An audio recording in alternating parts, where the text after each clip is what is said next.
এই সবই হচ্ছে আমাদের নেতৃত্বে। এখানে অন্য কোনো রাজনৈতিক দলের এখানে ভাগ নেওয়ার কোনো সুযোগ নেই। এবং এই স্বাধীন দেশ প্রতিষ্ঠা হওয়ার পর এই দেশের যে অর্থনৈতিক মুক্তির জন্য যে উন্নয়ন অগ্রগতি সেটাও হয়েছে আওয়ামী লীগের নেতৃত্বে। ৭২ সাল থেকে ৭৫ সাল মধ্যে জাতির পিতার নেতৃত্বে ৩.৫ বছরে এই যুদ্ধ বিধ্বস্ত দেশকে গড়ে তোলা হয়েছিল। আর তারপরে এই দেশের অর্থনৈতিক মুক্তির জন্য আজকে বঙ্গবন্ধু কন্যা জয়ন্তী শেখ হাসিনার নেতৃত্বে আমরা এই টানা ১৪ বছরে আমরা দেশের অর্থনৈতিক মুক্তি অর্জন করতে সক্ষম হয়েছি। আজকে এই বাংলাদেশ একসময় ছিল চরমপন্থী দেশ। এই বাংলাদেশ বিশ্বের কাছে ছিল একটা ব্যর্থ রাষ্ট্র। এবার তোমরা স্লোগানটা বন্ধ করো না, এই স্লোগানটা বন্ধ করো। এই বাংলাদেশ বিশ্বের কাছে ছিল একটা দরিদ্রতম দেশ এবং ব্যর্থ রাষ্ট্র। সেই দরিদ্র দেশের দায়িত্ব নিয়ে ২০০৯ সালে যাত্রা শুরু করেছেন আমাদের প্রধানমন্ত্রী বঙ্গবন্ধু কন্যা জয়ন্তী শেখ হাসিনা। ১৩টি বছর তাহলে ১৪ বছর আমরা প্রায় শেষ পর্যায়ে। এই ১৪ বছরের মধ্যে বাংলাদেশের যে উন্নয়ন অগ্রগতি হয়েছে, স্বাধীনতার পর থেকে বিগত ৪০ বছরও কিন্তু এই ১৪ বছরের সমান উন্নয়ন অগ্রগতি করতে পারে না। যে বাংলাদেশ ছিল চরম দরিদ্র দেশ, যে বাংলাদেশ ছিল খাদ্য সংকটের দেশ, আজকে সেই বাংলাদেশ আমরা খাদ্য সংস্কৃতি অর্জন করছি। বঙ্গবন্ধু কন্যা জয়ন্তী শেখ হাসিনার নেতৃত্বে আমরা ৪০ লক্ষ মেট্রিক টন খাদ্য ঘাটতি পূরণ করে আসছি খাদ্য সংস্কৃতি। এই বাংলাদেশ ছিল একসময় বিদ্যুৎহীন দেশ। আজকে যারা বিএনপি যারা বিদ্যুতের সংকটের কথা বলে সন্ধ্যার পরে রোড লাইটের নিচে হাতে নিয়ে মিছিল করে নাটক করে, এই রাষ্ট্র ক্ষমতায় থাকতে ১ মেগাওয়াট বিদ্যুৎ দিতে পারে নাই। বরং উনার নেতা খাম্বা বেছে জনগণকে ধোঁকা দিয়েছে। সেই খাম্বা বেছের কারণে উনার নেতার নাম হয়েছিল খাম্বা তাই। আর আমাদের নেত্রী বঙ্গবন্ধু কন্যা জয়ন্তী শেখ হাসিনা উনি এই ১৪ বছরে ৩,১৫০ মেগাওয়াট বিদ্যুৎ থেকে আসছে ২৫,০০০ মেগাওয়াট বিদ্যুৎ উৎপাদন সক্ষমতা অর্জন করেছে। বাংলাদেশের প্রতিটি ঘরে ঘরে বিদ্যুৎ পৌঁছে গেছে। আজকে বিদ্যুতের বাংলাদেশ বিদ্যুতের দেশ। বিশ্ব অর্থনৈতিক মন্দা এবং রাশিয়ার যুদ্ধের কারণে তেল সরবরাহ ব্যাঘাত ঘটার কারণে হয়তো বিদ্যুৎ উৎপাদনে এখন ব্যাঘাত ঘটছে বলে মাঝে মাঝে বিদ্যুৎ উৎপাদন কমে এলেও সেই বস্তু হচ্ছে।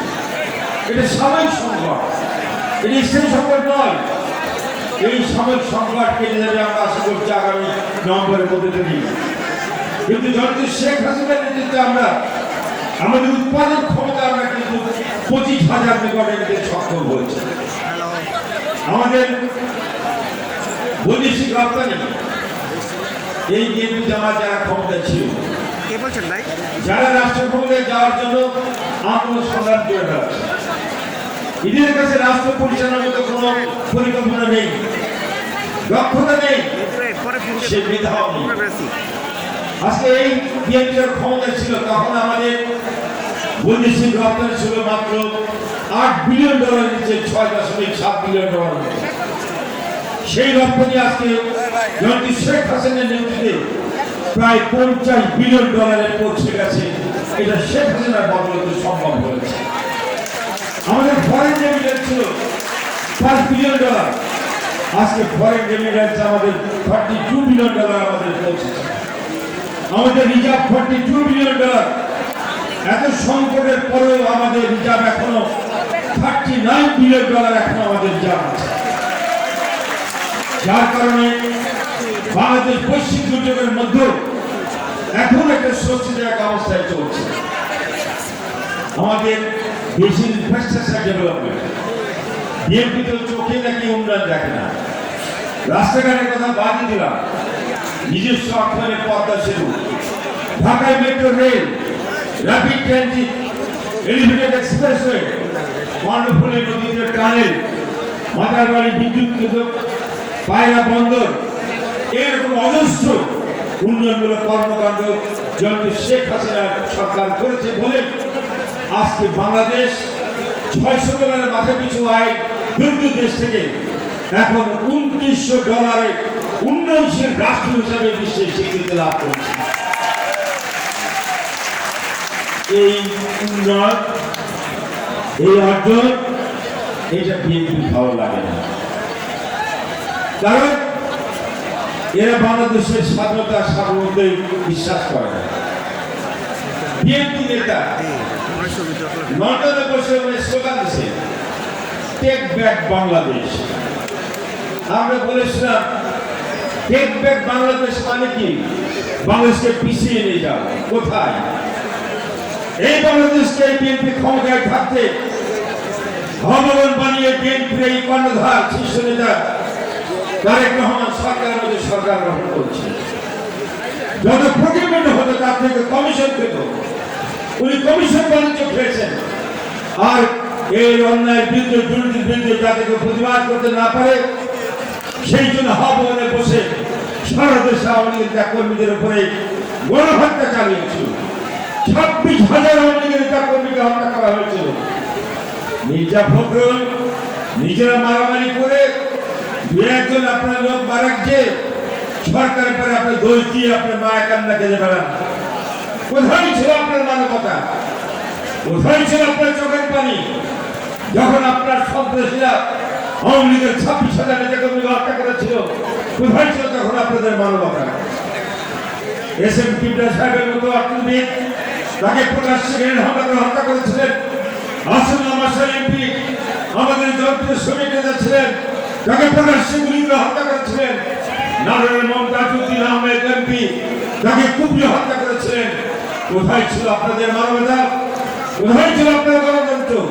কোথায় ছিল আপনাদের আইনের শাসন?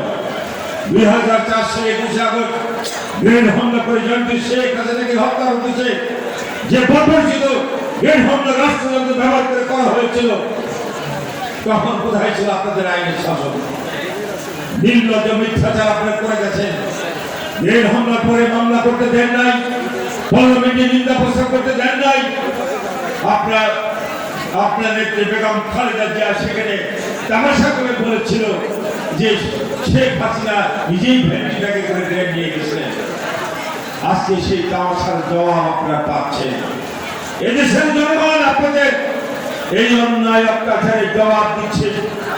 আপনার রাষ্ট্র ক্ষমতার বাইরে আছেন, জনভিত্তিক হিসাবে আপনাদেরকে এই নেতৃত্ব যতদিন থাকবে, আমি বলছি এই তুমি 71-70 বেগম খালেদা জিয়া এবং আপনার ওই নেতা তারেক রহমান যে সন্ত্রাস, হত্যা, খুন এবং দুর্নীতি করে বাংলাদেশকে দুর্নীতিগ্রস্ত রাষ্ট্র বানিয়েছিল, ব্যক্তি রাষ্ট্র পরিণত করেছিল, এই নেতৃত্ব যতদিন আপনাদের থাকবে ততদিন আপনাদেরকে রাস্তায় রাস্তায় ঘুরতে হবে, চোখের পানি ফেলতে হবে।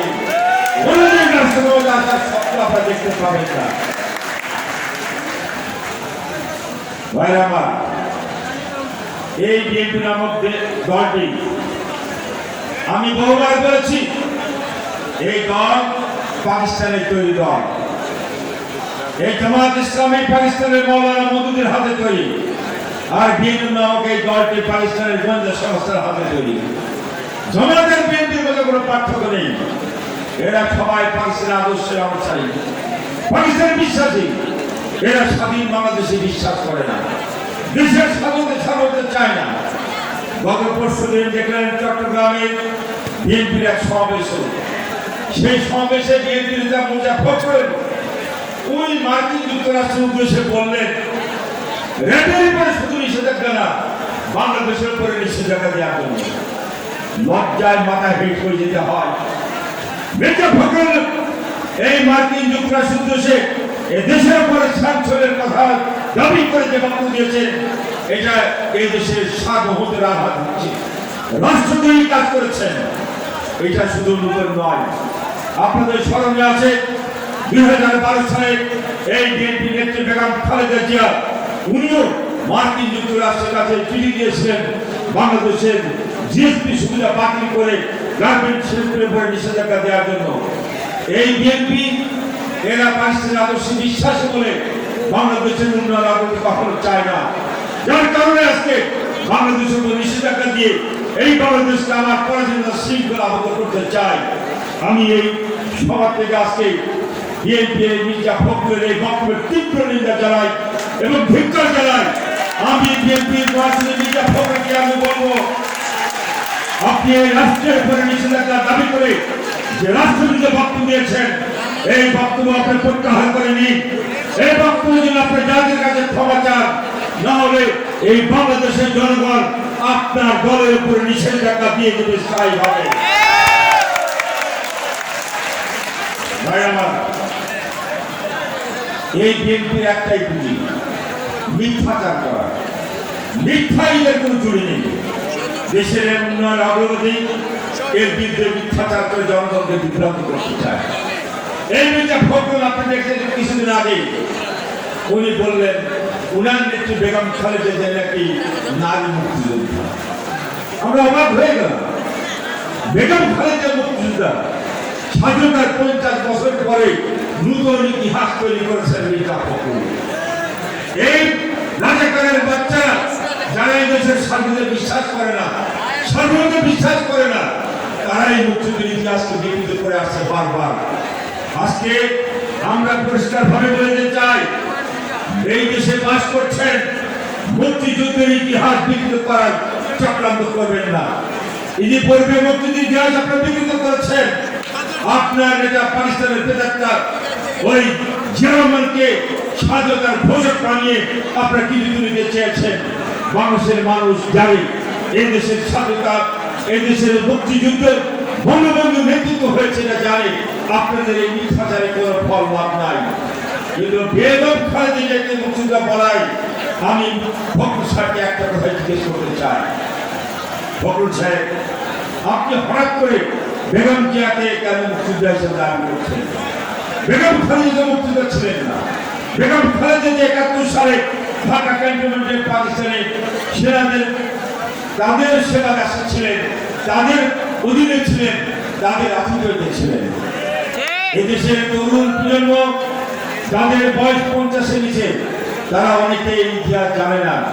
সেই সময় বেগম খালেদার সঙ্গে পাকিস্তানের সেই ঢাকা ব্রিগেড কমান্ডার কর্নেল জাঞ্জুয়ার সঙ্গে যে সম্পর্কের কথা অনেকেই জানে না। আপনি কি চাচ্ছেন বেগম খালেদা জিয়ার এই 71-এর যে জাঞ্জুয়ার সঙ্গে সম্পর্ক, এটা তরুণ প্রজন্মের সামনে যাতে উঠে আসে, সেই কারণে বিতর্ক সৃষ্টি করার জন্য আপনি নতুন করে তথ্য দিচ্ছেন কিনা, সেটা অনেকের মধ্যে প্রশ্ন রয়ে যায়। আমি অনুরোধ করব মির্জা ফখরুল সাহেব, বেগম খালেদা জিয়ার এই কালো অধ্যায়কে জনগণের সামনে তুলে ধরার জন্য এই মিথ্যাচার করে আপনি বেগম খালেদাকে বিব্রত করবেন না, সেটাই আপনি আমরা করে যাচ্ছি। আমি শেষ করতে চাই কিছু কথা বলে। বিএনপি তারা বলেছেন বারবার যে এই নির্বাচন কমিশনের নির্বাচন সম্ভব নয়, নির্বাচন কমিশন স্বাধীন নয়। গত কয়েকদিন আগে গাইবান্ধার উপর নির্বাচন হয়েছে। সেই নির্বাচনে কোথাও কোনো বিশৃঙ্খলা হয় নাই, কোথাও কোনো গোলযোগ হয় নাই, সংঘাত সংঘর্ষ হয় নাই। কিন্তু ঢাকায় বসে নির্বাচন কমিশন সিসিটিভি ক্যামেরার মাধ্যমে দেখেছে কোন বুথে নাকি একজনের ভোট দেওয়ার গিয়েছে, এই জন্য ভোট বাতিল করে দিয়েছে, কেন্দ্র শুরু করছে। এটা একটা অবিশ্বাস্য ছিল। কারণ অন্যায়ভাবে কেউ যদি বুথের মধ্যে যায়, সেই অপরাধীকে ধরে গ্রেপ্তার করে আইনের আওতায় নিয়ে আসতে পারে। কিন্তু একজনের অপরাধের কারণে ওই সেন্টারে 2000 বা 3000 ভোটার তাদের ভোট প্রদানের, তাদের বঞ্চিত করা, এটা কোনো মতেই সঠিক সিদ্ধান্ত হতে পারে না। তারপরেও নির্বাচন কমিশন স্বাধীন সংস্থা, তারা প্রমাণ করেছে যে তারা এই স্বাধীনভাবে কাজ করতে পারে। এবং এই সিদ্ধান্তের মাধ্যমে যা প্রমাণ হয়েছে, বাংলাদেশ আওয়ামী লীগ কখনো নির্বাচন কমিশনের স্বাধীন কার্যক্রম ক্ষেত্রে হস্তক্ষেপ করার সেটা প্রমাণ হয়েছে। বিএনপির মির্জা ফখরুল সাহেবরা তাদের উদ্দেশ্যে বলতে চাই, আপনারা যে তত্ত্বাবধায়ক সরকার দাবি নিয়ে কথা বলছেন, এই তত্ত্বাবধায়ক সরকারের দাবি এটা মানার কোনো সুযোগ নেই। আগামী জাতীয় সংসদ নির্বাচন সংবিধানের আলোকে বর্তমান সরকারের অধীনেই হবে। নির্বাচন কমিশনের অধীনেই হবে। হ্যাঁ, আমরা আপনাকে আহ্বান করব, সংবিধানের আলোকে যদি আপনাদের নির্বাচনটা অধিক গ্রহণযোগ্য ত্রুটিমুক্ত করার জন্য সংবিধানের মধ্য থেকে যদি কোনো পরামর্শ থাকে আপনারা সেটা দিতে পারেন, অবশ্যই সেটা বিবেচনা করবে সরকার এবং নির্বাচন কমিশন। কিন্তু সেটা না করে যদি সরকার পতনের নামে এই আন্দোলনের যে হুঙ্কার দিচ্ছেন, এই সমস্ত কর্মকাণ্ড বন্ধ করেন। আমরা পরিষ্কারভাবে বলেছি, আপনি 10ই ডিসেম্বরের স্বপ্ন দেখছেন, 10ই ডিসেম্বর বলে কিছু নেই। এই বাংলাদেশে আওয়ামী লীগ সরকারের পতন ঘটার মতো কোনো শক্তি বিএনপি বা কারণ নেই। এটা মনে রাখবেন, আওয়ামী লীগ কোনো ভূমিকর সংগঠন নয়, আওয়ামী লীগ কোনো কচু পাতার পানি নয় যে ধাক্কা দিলে টলমল করে পড়ে যাবে। আওয়ামী লীগ জাতি পিতা বঙ্গের হাতে করা দল। এই ৭৩ বছরে আওয়ামী লীগের শিকড় বাংলার বাংলা অনেক গভীরে। এই আওয়ামী লীগকে ধাক্কা দিয়ে আওয়ামী লীগের বিরুদ্ধে আন্দোলন করে সরকার পতনের ক্ষমতা বিএনপি কেন এই বাংলাদেশের কোন রাজনৈতিক দলের শক্তি নেই আওয়ামী লীগ সরকার পতন করানো। আমরা আপনাদের পরিষ্কার বলেছি, রাজনৈতিক কর্মসূচি গণতান্ত্রিকভাবে আপনারা পালন করতে পারেন, আমাদের পক্ষ থেকে কোনো বাধা নেই। কিন্তু গণতান্ত্রিক কর্মসূচির কথা দোহাই দিয়ে যদি কখনো আপনারা এই দেশকে আবার শিথিল করতে চান, সন্ত্রাস নাশকতা কর্মকাণ্ড করে